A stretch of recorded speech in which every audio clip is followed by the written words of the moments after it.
اور زیادہ آسان طریقے سے یہ ہے کہ وہ کتاب مہروں والی کتاب تھی، تمار بھی کہتے ہیں۔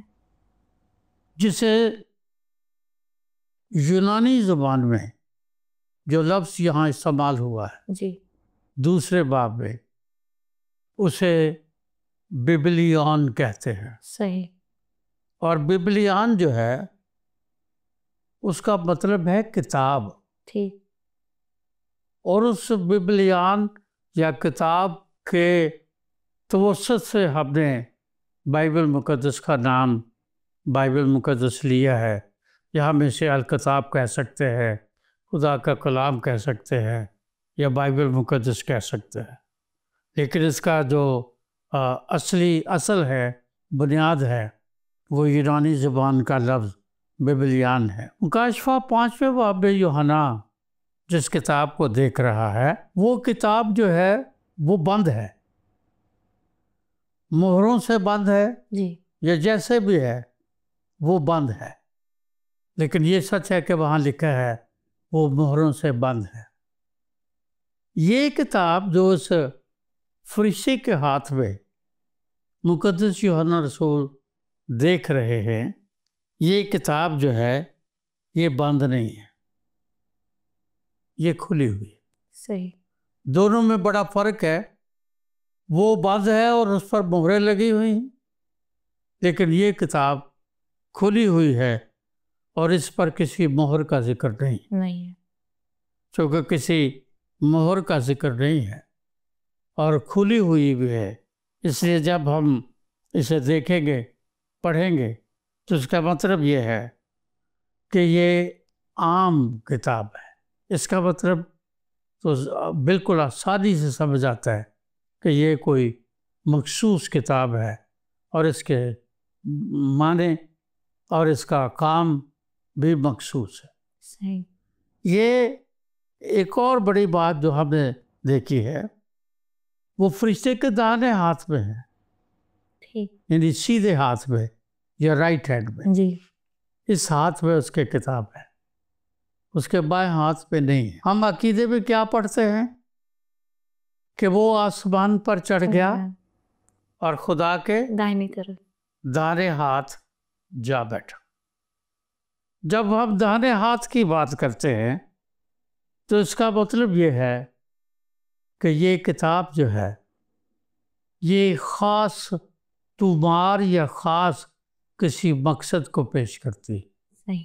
کیونکہ داہنے ہاتھ پہ ہے، جی یہ بائیں ہاتھ پہ نہیں ہے۔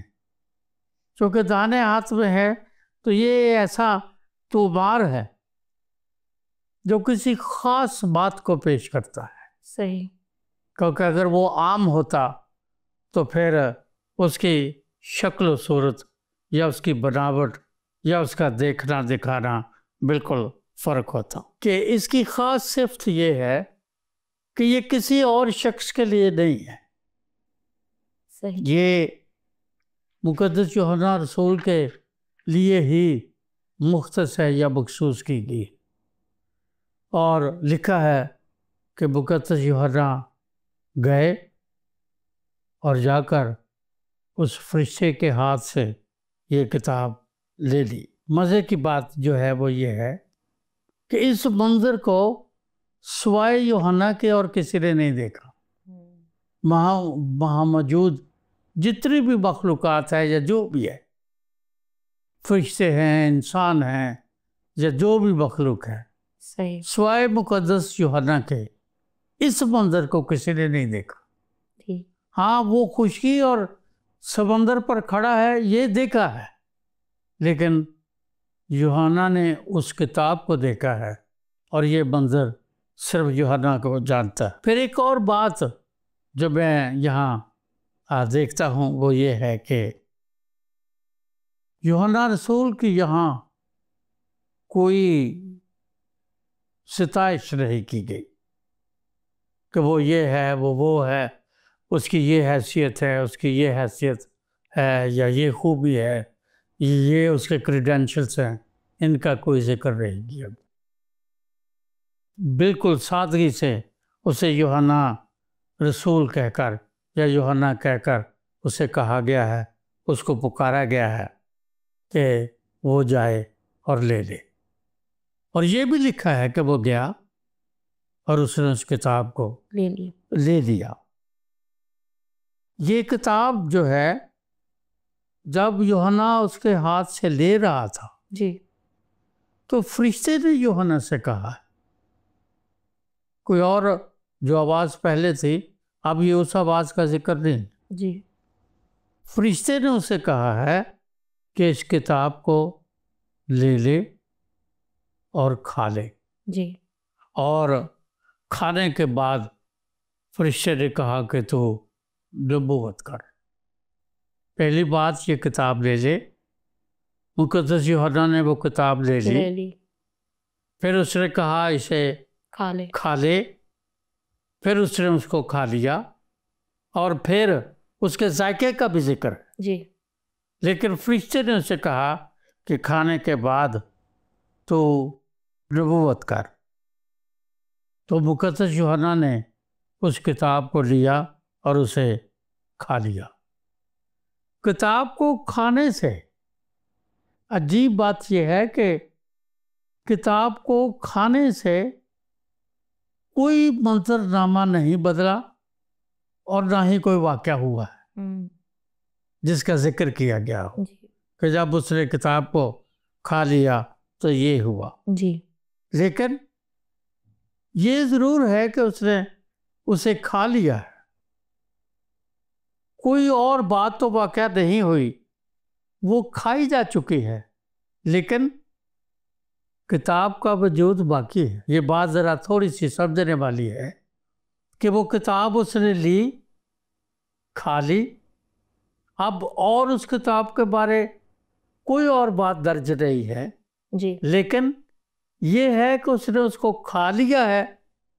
ہاں اس کے ذائقے کا ذکر ہے، جی لیکن سب سے میری نظر میں اہم بات یہ ہے کہ اس کتاب کا وجود باقی ہے، صحیح، خواہ وہ اس کے پیٹ میں ہے، جی خواہ وہ اس کے معدے میں ہے، خواہ اس کے دل میں ہے، کتاب کا وجود باقی ہے، کیونکہ یہ کتاب جو ہے یہ کھلی ہوئی کتاب ہے۔ چونکہ یہ کھلی ہوئی کتاب ہے اس لیے یہ باور کرنا انتہائی آسان ہے کہ اس کو ہر کوئی پڑھ سکتا ہے، مقدس یوحنا بھی پڑھ سکتا ہے، دوسرے بھی اس کو پڑھ سکتے ہیں۔ وجہ کیا ہے کہ یہ کتاب کھلی ہوئی کتاب ہے، اور کھلی ہونے کے ناطے سے یہ خدا کی اس قدرت کو اور اس پروگرام کو جو تخلیق کائنات کے لیے خدا کا تھا، اس پروگرام کو ظاہر کرتی ہے، اور یہ بھی بتاتی ہے کہ کس طرح اس کی مخلوق انسان جس کو اس نے اپنی شکل اور صورت اور شبیہ پر بنایا، جی کس طرح یہ کتاب بتاتی ہے کہ وہ باغی بنے گا، وہ باغی ہوگا، وہ نافرمان ہوگا، کس طرح سے وہ خدا سے دور ہو جائے گا یا خدا اس سے دور ہو جائے گا، اور پھر کس طرح سے خدا جو ہے اس کتاب میں یہ بتاتا ہے کہ وہ اس بھٹکی ہوئی گنہگار مخلوق کو مخلصی اور رہائی دے گا۔ جی یہ کتاب جو ہے وہ یہ بتاتی ہے کیونکہ فرشتے نے کہا اس کو کھا لے، کیونکہ جب ہم خدا کے کلام کے بارے پڑھتے تو یرمیہ کے 15ویں باب کی 16ویں آیت میں لکھا ہے، تیرا کلام ملا اور میں نے نوش کیا، جی یعنی میں نے کھا لیا۔ اور نوش کرنے سے مراد یہ ہے کہ خدا کے کلام کو تن سے اور من سے قبول کرنا، صحیح، جو کچھ اس میں لکھا ہے اس کو قبول کرنا، کیونکہ اگر ہم اس کو کلام کی ہی حیثیت سے قبول کریں گے تو پھر ہم اس لائق ہوں گے کہ منادی کر سکے، گواہی دے سکے، یہ نبوت کر سکے۔ جی کیونکہ اگر ہم خدا کے کلام میں کسی بھی طرح کی اپنی مرضی سے، اپنے علم سے، اپنی تحقیق سے کچھ بھی تبدیلی کرنے کی کوشش کریں گے تو اس کا مطلب یہ ہے کہ ہم اس کتاب کو قبول کرنے کے لیے غلطی کر رہے ہیں، صحیح، ہم اسے قبول نہیں کر رہے، ہم کسی نہ کسی جگہ اس کو رد کر رہے ہیں اور اس کو پورے طور سے قبول نہیں کر رہے، جبکہ یرمیہ کہتا ہے کہ میں نے لیا اور اسے نوش کیا، جیسے ملا تھا ویسے ہی۔ پھر جب ہم اسی مکاشفہ کے 10ویں باب کی 11ویں آیت کا مطالعہ کرتے ہیں کہ یہ کتاب جب یوحنا کو دی گئی ہے، جی، اس کا مقصد کیا ہے، اس کا مطلب کیا ہے؟ وہاں لکھا ہے کہ تجھے بہت سی امتوں اور قوموں اور اہل زبان اور بادشاہوں پر نبوت کی، پھر نبوت کرنا ضرور ہے۔ پھر دوبارہ، یعنی اس سے پہلے جو نبوت کی ہے بھلے اس کو ہی دہرایا جائے لیکن لفظ پھر استعمال ہوا ہے۔ جی، اس کا مطلب یہ ہے کہ تجھے اہل زبان پر، قوموں پر، قبیلوں پر، امتوں پر، بادشاہوں پر نبوت کرنا ہے، اور یہ کتاب جو ہے یہ نبوت کی کتاب ہے جو کہ اس کو بتایا گیا ہے کہ اس کو لے لے اور اس کو نوش کر لے۔ اور یہی پہلے باب میں ہم پڑھتے ہیں کہ مسیح یسوع نے مقدس یوحنا سے کہا کہ جو باتیں تو دیکھتا ہے ان کو لکھ لے۔ وجہ کیا بتائی ہے؟ کیونکہ وقت قریب ہے۔ جی، لیکن ایک اور بڑی اہم بات بتائی گئی جس کو اکثر لوگ بھول جاتے ہیں، اور وہ مسیح خداوند نے ہی بتایا ہے کہ اس کتاب کا پڑھنے والا، سننے والا اور اس پر عمل کرنے والا مبارک۔ جی، اور زبور کی کتاب کے پہلے زبور میں ہی یہ بات بتائی گئی ہے کہ جو اس کی شریعت پر دن رات دھیان رکھتا ہے یا اس کو پڑھ لیتا ہے، اس کو سیکھ لیتا ہے اور اس کو کھا لیتا ہے، اس کے بارے وہاں یہ بیان کیا گیا ہے کہ وہ اس درخت کی مانند ہے جو پانی کی ندیوں کے پاس لگایا گیا ہے، اور وہاں لکھا ہے کہ وہ اپنے وقت پر پھلتا ہے۔ پھر یہ بھی لکھا ہے کہ اس کا پتا بھی نہیں مرجھاتا۔ پھر یہ بھی لکھا ہے کہ جو کچھ وہ کرے وہ بار بار یعنی پھلدار ہوگا۔ صحیح۔ تو خدا کے کلام کو، جس کو یوحنا کو کہا گیا ہے کہ فرشتے کے ہاتھ سے کتاب لے لے، وہ خدا کا کلام ہے۔ بالکل، وہ کلام جو اسے کہا گیا ہے کہ اسے کھا لے۔ اور میں سمجھتا ہوں کہ دور کوئی بھی ہو، خدا کے کلام کو صرف پڑھنا کافی نہیں ہے، عمر کوئی بھی ہو۔ اکثر لوگ کہتے ہیں جی بائبل کا کوئی حافظ نہیں ہے، جیسے کہ دوسری کتابوں کے حافظ ہوتے ہیں۔ یہ سچ ہے، کوئی بائبل کا حافظ نہیں ہے۔ میں جب سیمنری میں تھا تو میرے پروفیسر تھے ڈاکٹر W.C. کرسٹی، ولبر سی کرسٹی۔ 45 سال تک وہ پاکستان میں رہے اور گجرانوالہ تھیولوجیکل سیمنری میں بطور استاد پڑھاتے رہے۔ جی، میں نے جس سال وہاں سے گریجویشن کی ہے وہ ان کا پاکستان میں خدمت کا آخری سال تھا، اور آخری سال میں، آخری پیریڈ میں بچوں نے یا اسٹوڈنٹس نے ان سے سوال کیا کہ جی آپ نے 45 سال تک بائبل مقدس کو پڑھایا ہے، وہ تھیولوجی کے یا علم الہی کے استاد تھے، آپ کا مطالعہ تو بائبل مقدس کے بارے بہت زیادہ ہوگا. تو انہوں نے بربلا کہا کہ میں نے 45 سال سے بھی کئی سال زیادہ بائبل مقدس کا مطالعہ کیا ہے، لیکن آج بھی میں علمی اعتبار سے یہ کہہ سکتا ہوں کہ میں نے سمندر میں سے صرف ایک قطرہ حاصل کیا. تو وہ لوگ جو آج اپنے آپ کو خدا کے کلام کے اساتذہ کے طور پر یا علماء کے طور پر پیش کرتے ہیں، میں سمجھتا ہوں کہ انہیں یہ بات نہیں کہنی چاہیے. انہیں کثر نفسی سے کام لینا چاہیے، کیونکہ بائبل مقدس کو صرف پڑھ لینا کافی نہیں ہے، اس کو سن لینا کافی نہیں ہے. صحیح. کیونکہ جب تک اس پر ہم عمل نہیں کریں گے تب تک کیسے ثابت کریں گے؟ جب ہم رسولوں کے اعمال کی کتاب کا مطالعہ کرتے ہیں تو مقدس لوکا وہاں بیان کرتے ہیں کہ اے معزز تھیوفلس، میں نے پہلا رسالہ یعنی لوکا کی انجیل کس مقصد کے لیے لکھی وہ مقصد بیان کرتے ہیں، لیکن کہتے ہیں کہ اب یہ جو دوسرا رسالہ یا دوسری کتاب رسولوں کے اعمال کی کتاب لکھ رہا ہوں، اس کتاب کو لکھنے کا مقصد یہ ہے میں وہ باتیں لکھ رہا ہوں جو خداوند یسوع کرتا رہا اور سکھاتا رہا. جب تک ہم کر کے نہیں دکھائیں گے زندگی میں کبھی تبدیلی یا انقلاب یا نیاپن کبھی نہیں آئے گا. جی.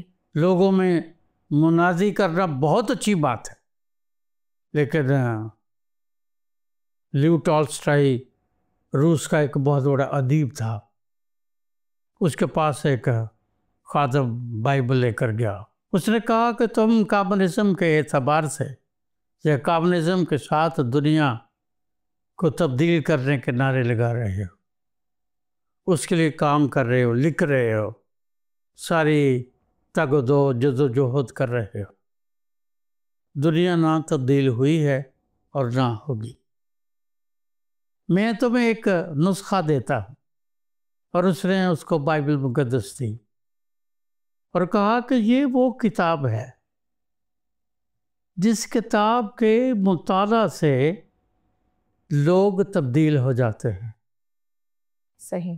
تو لیو ٹالسٹائی نے اسے کہا کہ میں آپ کا شکر گزار ہوں، آپ نے مجھے اس کتاب سے متعارف کروایا ہے، لیکن میں اس کو آپ سے تب لوں گا جب یہ آپ کی زندگی بدل دے گی. اگر اس کے پڑھنے سے، اس کے مطالعہ سے تمہارے رہن سہن میں اور طرز حیات میں یا لائف سٹائل میں یا تمہارے ظاہر اور باطن میں کوئی تبدیلی نہیں، تو پھر یہ کسی کو نہیں بدل سکتے. تو خدا کا کلام جو ہے وہ میرے اور آپ کے لیے اور ساری دنیا کے ہے. دنیا جو مرضی کر لے، کتنے علوم ہیں دنیا میں، ان علوم کے باوجود انسان جو ہے وہ نامکمل ہے. کلام مقدس یا بائبل مقدس وہ واحد کتاب ہے جس کو پڑھنے کے بعد انسان باطنی طور پر بھی اور ظاہری طور پر بھی نامکمل سے مکمل ہو جاتا ہے. بے شک. تھینک یو پادری صاحب، بڑی خوبصورتی کے ساتھ آپ نے اس سوال کا جواب دیا.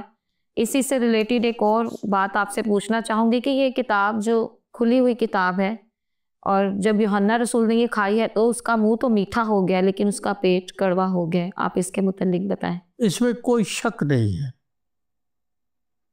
کہ بائبل مقدس کو جب ہم دنیا کے سامنے پیش کرتے ہیں تو بائبل مقدس کے جو 4 عجوبے ہیں یا جن سے عجائب پیدا ہوتے ہیں، ان میں سے ایک عجیب بات یہ ہے کہ یہ انسان کو، اس کو ہم اردو یا فارسی میں ترکشندگی کہتے ہیں.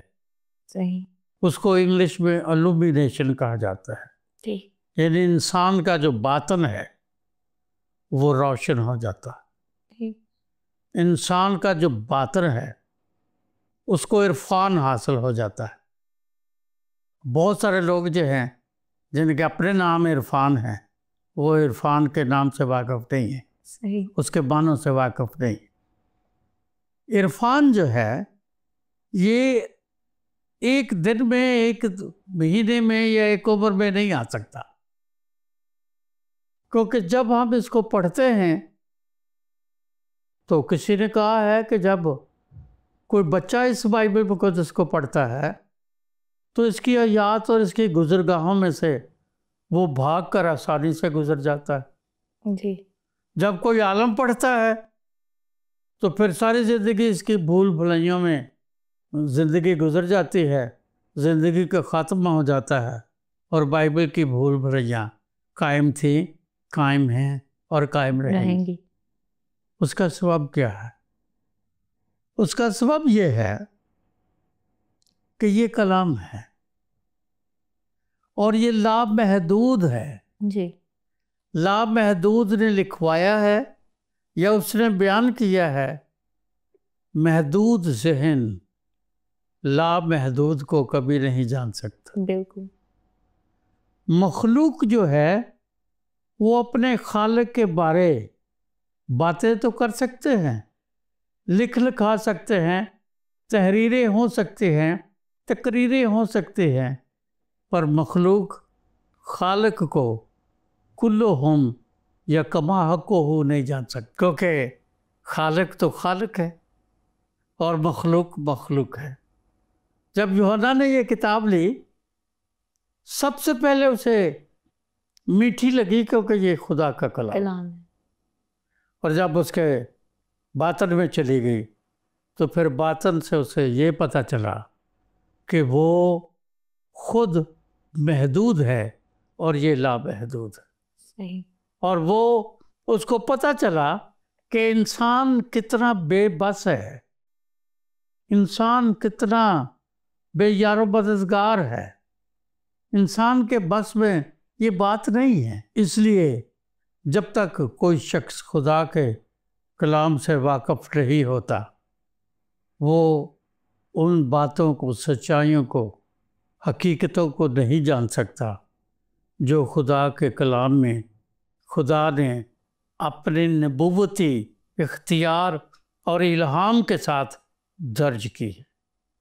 اس لیے اس نے جب اس کو کھایا تو میٹھی بھی لگی اور کڑوی بھی لگی، کیونکہ میٹھی اس لیے کہ وہ خدا کا کلام ہے اور کڑوی اس لیے کہ وہ کلام انسان کی عدالت کرتا ہے اور ہر انسان عدالت سے ڈرتا ہے۔ جی، تھینک یو پادری صاحب، بڑی خوبصورتی کے ساتھ آپ نے اس سوال کا جواب دیا۔ یقیناً ناظرین، جس طرح سے پادری صاحب نے بتایا کہ ہم محض کلام سننے والے نہ بنیں بلکہ اس پر عمل کرنے والے بنیں، جیسا کہ کلام میں بھی لکھا ہے کہ ویسا ہی مزاج رکھو جیسا مسیح یسوع کا تھا۔ باتیں تو اور بھی بہت سی ہیں لیکن وقت ہمیں اجازت نہیں دیتا، لہٰذا آج کے اس پروگرام میں مجھے اور پادری صاحب کو اجازت دیں۔ خدا حافظ۔ آؤ ہم خداوند کی روشنی میں چلے، روشنی